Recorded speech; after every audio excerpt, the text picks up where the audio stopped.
So ayan guys, meron ako sa inyong i-share na kaunting tutorial o kaunting kaalaman, no. So sa TMX 125 o sa lahat ng motor, mga pwedeng mangyari to. So ito guys, tong TMX 125 na to dinala sa atin. So nasalinan daw niya nung gasolina na napanis. Ibig sabihin may kinuha siya sa isang sasakyan na kotse, inarimuhan niya yung gas pero panis na daw. Ngayon hindi niya mapaandar. Ngayon, nung hindi na niya mapaandar, kasi malayo yung kanyang lugar, pinahila niya na tong motor. Binatak.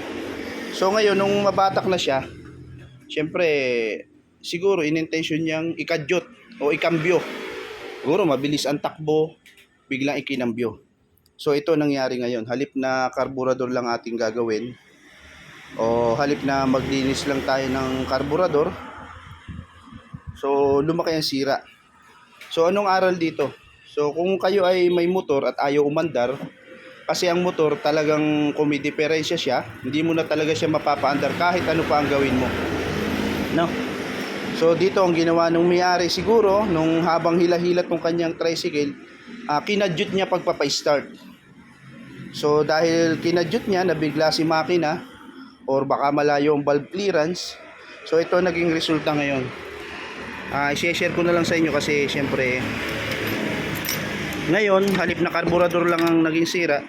Yan, nabaluktot yung kanyang push rod. Pare silang nabaluktot.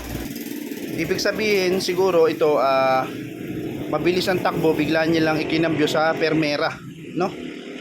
Tapos malayo ang valve clearance kaya nagkaroon ng pagbaluktot ang barbula. So hindi pa rin nila napaandar. So yun na nga, medyo kung ano-ano nang ginawa nila, kuryente daw, ganaganyon. So nung akin namang i-check, may kuryente siya.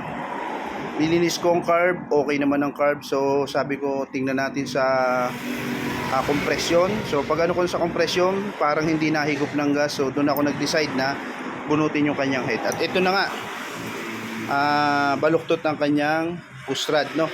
So nung aral dito, kung ang motor nyo ay may diferensya, hirap na paandarin, huwag nyo nang tangkayin pang itulak yung mga 4-stroke, no?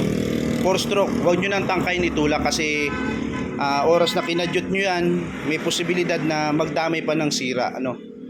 Kasi kung yan ay talagang aandar, kahit hindi mo yan itulak, aandar yan. So yun lang. Sana may natutunan uli kayong aral dito sa kaunting video ko, kahit kaunti lang. Sana may natutunan kayo. Kung may diferensya yung motor nyo, ayaw umandar, huwag nyo na pong ikadyot, lalo pong lumalaki ang inyong gastos. Ano po? Yan, hanggang dito na lang po at maraming salamat sa inyong panonood. Thank you po.